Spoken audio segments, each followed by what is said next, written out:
Jamie, welcome to the podcast. It is so good to have you here. Thank you. I'm very excited to be here.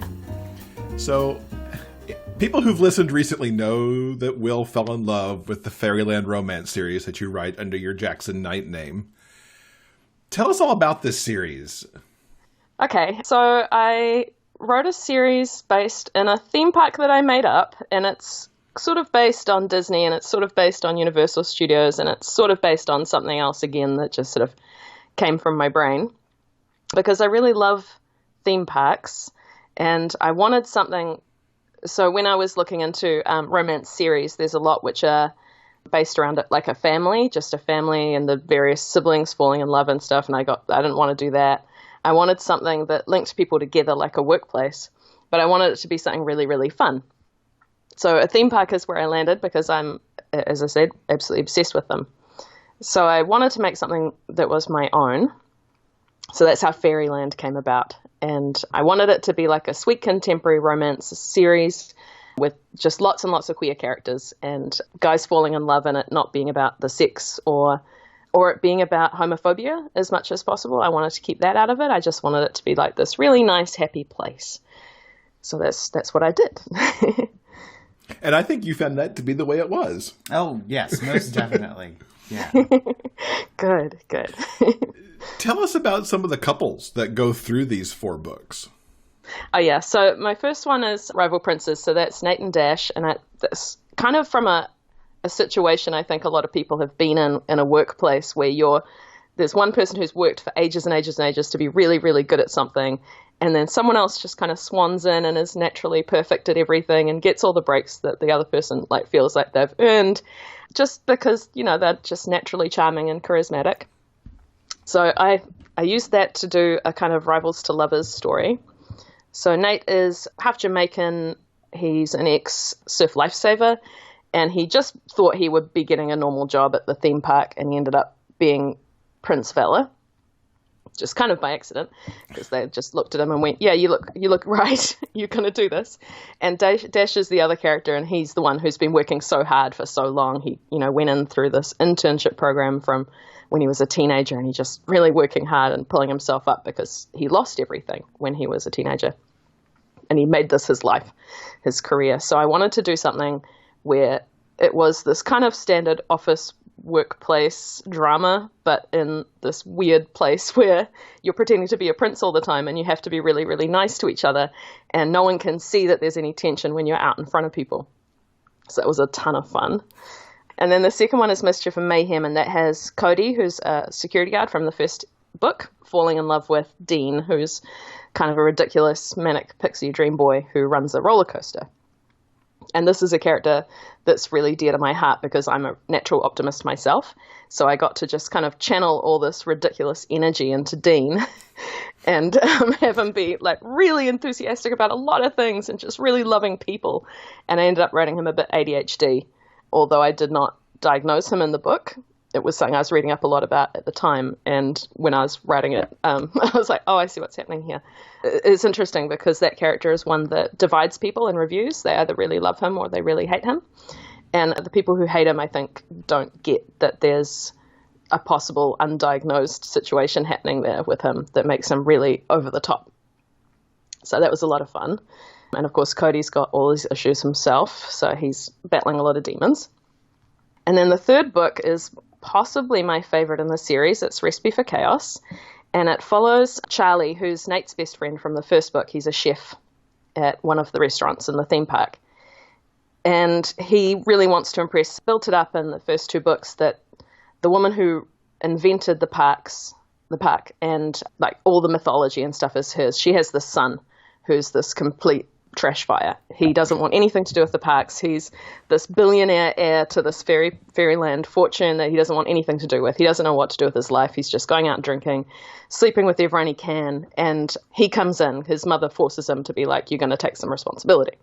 He comes into the park. Charlie cooks for him because he wants to get a promotion, basically. And Max just instantly falls in love with Charlie and is like, I love you, let's go out. And Charlie's like, no, we just met. It's not normal. And so it's kind of this push and pull with this Max character who's really over the top in a different way to Dean, just really wanting something that he can't have, and Charlie kind of trying to be as sensible as possible in this situation that's kind of out of his control, because in some ways Max is his boss, and some ways he's not. So that was a lot of fun to write.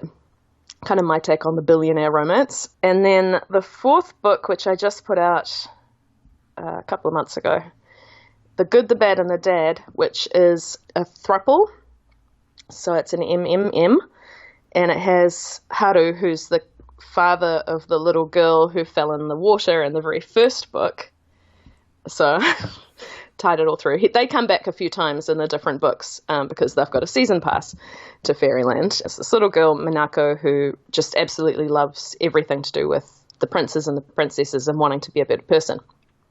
So Haru is a single dad. He lost his wife a few years earlier, and he is courted by Killian, who plays a pirate in one of the parts of the park, and Grayson, who's one of the other princes. So he's Prince Magnificence, and he's a trans man. So it was a challenge to write that one, because it's a different kind of negotiation between the three of them to write this romance. And I really didn't want there to be the sense that there was an odd one out, like there was a third wheel. I wanted it to be all three of them needed each other, and it wouldn't work with just two. They needed to all three be in love and make it work. So yeah, so that one's set at Christmas. So I got it out just at the start of December. Yeah. And then I did a little short story of New Year's Eve, which is Max and Charlie again from the third book, just being ridiculous at New Year's Eve. Now, something I'm so glad that we had the chance to sit down and talk about this particular series. Number one, because I loved it to pieces, but also I was curious about something. Yeah. One aspect that I haven't talked about in any of my interviews so far is that these are sweet romances, which may be a foreign concept to some of our listeners. In het romance, it's rather common, and what they mean by the term sweet is that there is no on-page sex. It's essentially low-heat romance. To be perfectly clear, these books are jam-packed with lots of romance. They're just very low heat. And I wanted to ask you if that was a conscious decision that you made going in, or was it just something that came naturally as you were telling these stories? It's a conscious decision I made going in, because I didn't see a lot of it on the market. And I wanted it to be, this idea of the theme park being really sweet, carrying through into the romances themselves. It got harder as I went to keep it that way, though, because my characters started to get real into each other, and sometimes I kind of have to pull them back from doing more on the page than I wanted them to do. Well, yeah, I mean, especially in books like 3 and 4, you're kind of playing with billionaire trope and a menage trope, which are usually traditionally very high heat. So, yeah, definitely. Yeah. And actually, it was funny that you asked, because my idea with the short story that I did, the New Year's Eve, was to bring some sex onto the page. And I had every intention of doing it, but just something held me back when I actually started to. And I think it's just because I want that whole series to just be about the romance and about the sweetness rather than about the sex. Mm-hmm. So it was sort of surprising to me that I actually couldn't manage it in the end, even though the characters really, really do want to. So I might just have to go and write some fan fiction of my own characters, maybe, and just there you go.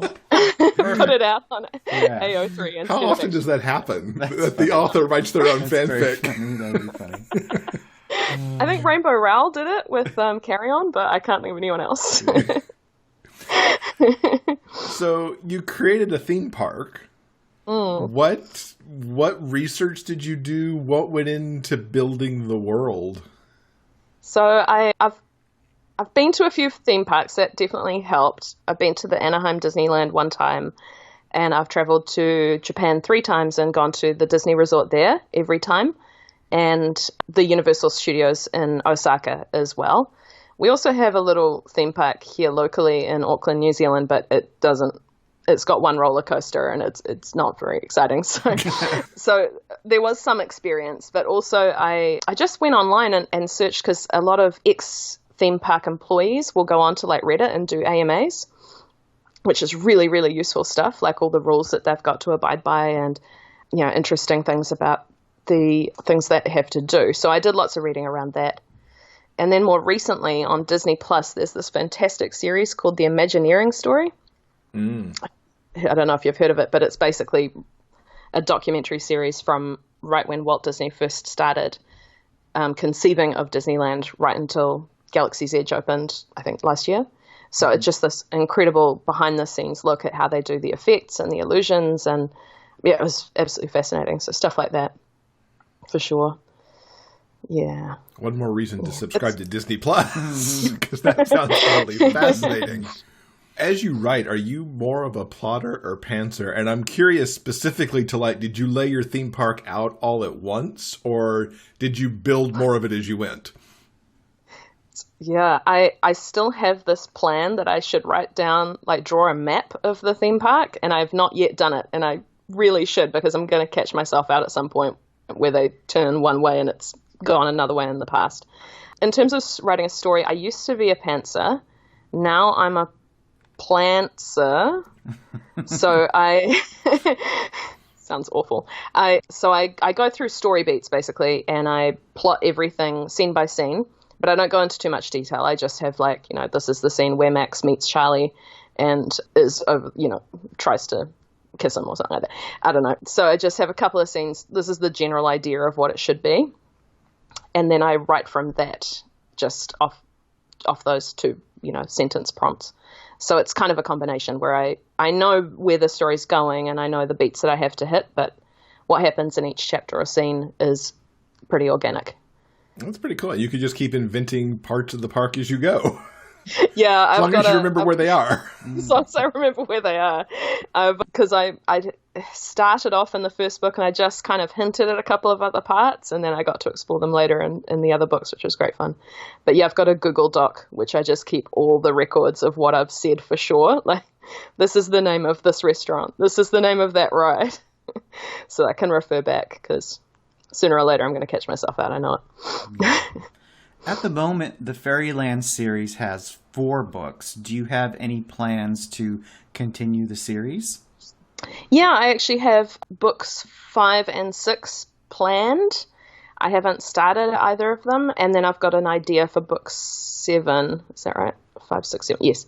So yeah, I do have a lot of ideas. And there's a lot of characters that I've introduced already who I want to go back to.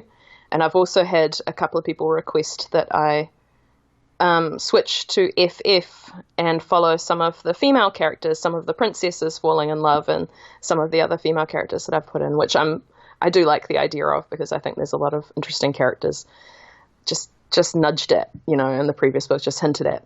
So yeah, I will keep writing them. It's just not sure of the timeline exactly. Mm-hmm. Because you don't only write under Jaxon Knight. You also have a pen name of Drake LaMarque, yes, where you're writing paranormal pirate harems. And I don't know that you can get further away from Fairyland theme park than paranormal pirate harems. Yeah, well, it's true. It was a big context switch. Yeah, the paranormal pirate gay harem series I came up with because a friend of mine was doing really, really well in reverse harem. And I was like, okay, give me your secrets. How are you doing so well? And she was like, oh, you know, I just happened to find the edge of a new trend just as it was starting. And I'm like, okay, well, I can't find that out of nowhere. And she's like, well, you know, there's not many gay harems out there, so maybe you could try that. And I came up with pirates because I was like, well, to have a bunch of guys all fall in love, they have to be squished together somehow. They have to be co-located.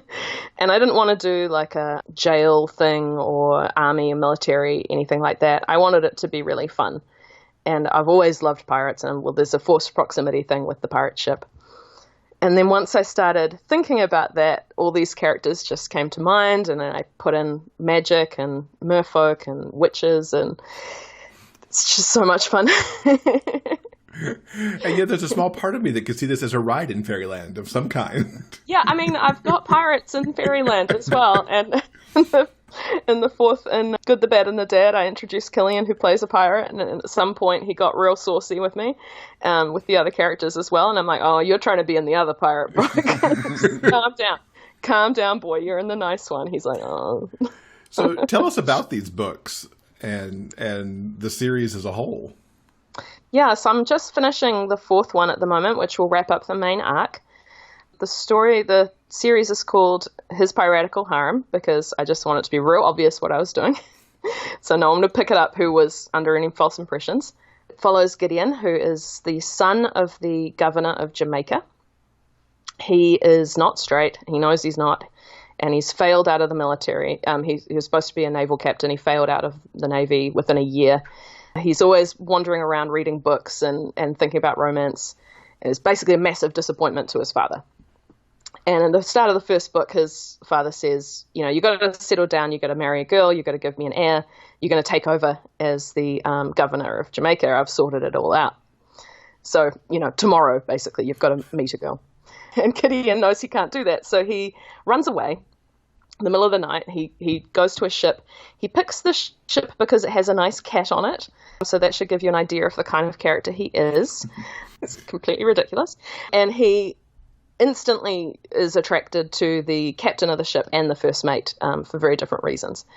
And it's the kind of magical pirate ship where everyone is accepted for who they are. We've got a trans woman quartermaster, this gay captain, and this bi first mate. And it just kind of all escalates. And so to speak.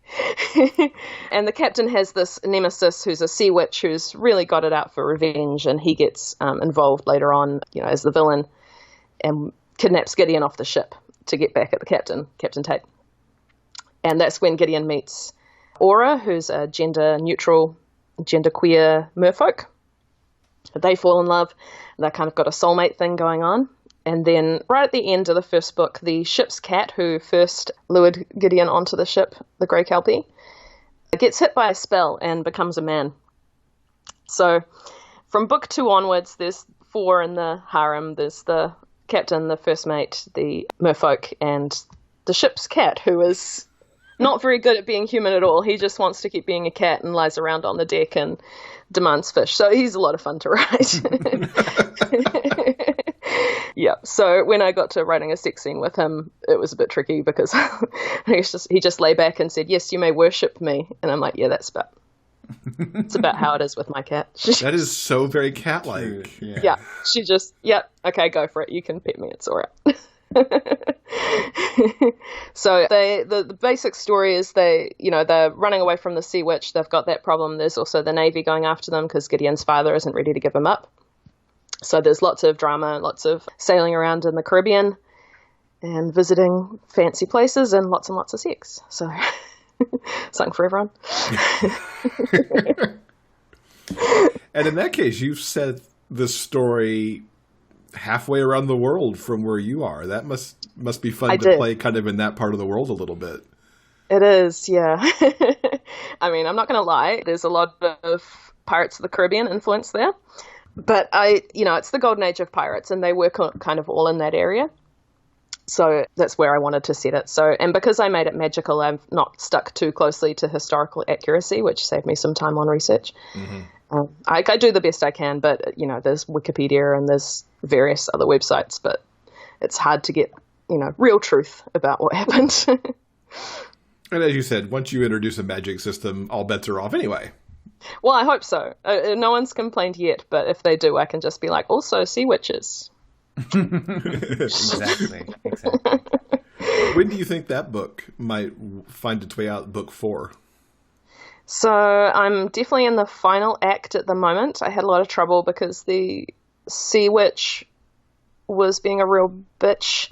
I talk about my characters like they mess with me, and they really do. So I was trying to wrap up the story with the sea witch, and he just kept pushing back at me, and it took ages. So in the final act, I'm hoping to get it out hopefully by the end of the month, but we'll see. Okay. I just started a full-time office job, so that's cutting into my writing time. So in addition to your sweet Fairyland romances, and your Pirate Harem. You also write under your own name, Jamie Sands. Can you tell us a little bit more about the books you have under your own name? Yeah, there's not too much out there. I put out a young adult ghost story set in New Zealand called The Suburban Book of the Dead, which is kind of like supernatural, but for teenagers kind of thing, with a girl called Rain who really has a lot of rage in her. She loses her best friend in the first chapter in mysterious circumstances, and then it turns out the boy she had a crush on is a monster hunter, so they team up together to find out what happened to her best friend. And I've got the sequel to that, like 90% finished, but then I got distracted by sexy pirates, so it's not done yet. And I've also published a travel journal from when I went through Japan for 3.5 weeks, just called Honeymoon in Japan, which is a large print one because I mostly published it so that I could print it out and give it to my grandmother-in-law for Christmas because she really loves armchair travel. But yeah, so those two. And then later this year, I'm going to publish a book called The Other Side of the Mirror, I think that's going to be the title, which is a paranormal, like urban fantasy mystery set in Auckland, New Zealand. And that's going through a new press that a friend of mine's operating. So I'm not sure on the timeline on that one, but it will be a cool thing to have happen. Yeah, that's very cool. What got you started writing? It's a tricky one. I feel like I've been writing forever. I remember writing like stories when I was 5 at school. And hilariously, I thought of this in the middle of the night when I was planning what I was going to say in this interview. I remember one of my favorite stories that I wrote when I was 6 was about going to a theme park. It was about like this magical thing happening, and I got to go to Disneyland, and I was so happy, and that was it. That was the story. So I wrote a lot of poetry as a teenager. And then in my 20s, I decided to try and start making it a bit more serious and read a lot about how to write and all that stuff. Wrote my very first novel, which is absolutely terrible and will never see the light of day. Since then, I've just sort of been writing a lot of stuff. So I've got a few things in the trunk, so to speak, that have not been published. They're sort of ones from when I was more of a pantser. And when I've given them to friends who know what they're talking about, they've said, oh, you need to bring, more conflict in here, or bring this, the B plot forward or something like that. And I'm like, okay, that sounds like work. I'll put it off for now. So at some point, there'll be more out there. But for now, I'm just chugging along, basically. And what moved you into writing with the pirates and the theme park? Yeah, so we've got a really good Romance Writers of New Zealand conference every year. And I didn't write romance when I first started going because I just wasn't. And it's a really great conference where lots of people talk about, how to write and how to market yourself and all that stuff. So it's really good and practical advice. And it was after that when I heard some people talk about the kind of money they were bringing in from writing romance that I got, okay, well, maybe I should give it a go. And I never wanted to write straight romance because I am myself am not straight. And there are so many straight romances out there anyway that I didn't think that there was anything new I could sort of say. So I went for kind of purely because I come from a fan fiction background and also because FF doesn't sell as well. So those two things kind of pushed me in that direction. And then as soon as I started writing it, I just loved it. It was just, you start writing romance. And for me, I started writing romance and I realized how many romance movies I've seen in the past, how many stories I've read, and I know the tropes and I know how it should feel. And that's really fun to write, honestly. It just is, it's so lovely to be able to give these boys with all kinds of problems this happy ending that they wouldn't get in a lot of mainstream media. Are there any particular authors or books that kind of influenced your own writing journey? It's a tricky one. I want to say Stephen King's on writing. In terms of I've really loved Anna Szabo's work. I don't know if you're familiar. She does a series Takeover and another one with the band, which I've temporarily forgotten. But I really love her writing because she just gets so deep into the emotions and the tension gets so high. and Jay Hogan and Anne Barwell. They're both New Zealand authors, and I feel like I have to shout them out because we're got to keep it in the family. But no, there's a lot out there, but that's really, really good. And I've also really loved, what was it, came out last year, Red, White and Royal Blue, Casey McQuiston. Yeah, that one was really huge for me. Yeah. Oh, I mean, I read a lot, and I don't read just MM. I sort of read all over the place, so it's tricky trying to think up exactly what influenced me. I'm not sure. So it sounds like the very next thing that we're going to have from you is the Paranormal Pirates book 4. Yeah. Is there anything else like you can put on the timeline through the end of this year? Yeah. So once I've put out, so Captain's Treasure is book 4. Once that's out, I'm going to start a second Paranormal Pirate Gay Harem in the same universe, but with new characters. And that series is going to be called The Gentleman's Bounty. And so that will have the same universe, but different characters. And then I think I'm going to write some more of my original characters because I really like them. So I've called it, in my head, it's called The Further Adventures of the Grey Kelpie. Them just kind of sailing around and having more adventures. So yes, that's planned. Gentleman's Bounty book 1 will come out first, but I can't really put it on a timeline at this stage. Okay. Yeah. And then hopefully I'll get back to some Fairyland and put out book 5 of that. Awesome. Yeah, definitely looking forward to that. So much good stuff to read. Yeah. I want to say thank you so much, Jamie, for coming to hang out with us and talk about all of these amazing books. How can people keep up with you and your various pen names online? Oh gosh. So probably Facebook is the easiest way. We've got author pages for Jaxon Knight and Drake LaMarque, and there are also reader groups for both of those. So the Jaxon Knight one is called Knights of Fairyland, Knights with a K, and Drake's one is called Drake's Crew, which is really active. There's lots of cool stuff happening in there. And if you just want to hang out with me, it's just Jamie Sands Author. But as obviously that's probably like the least active one right now.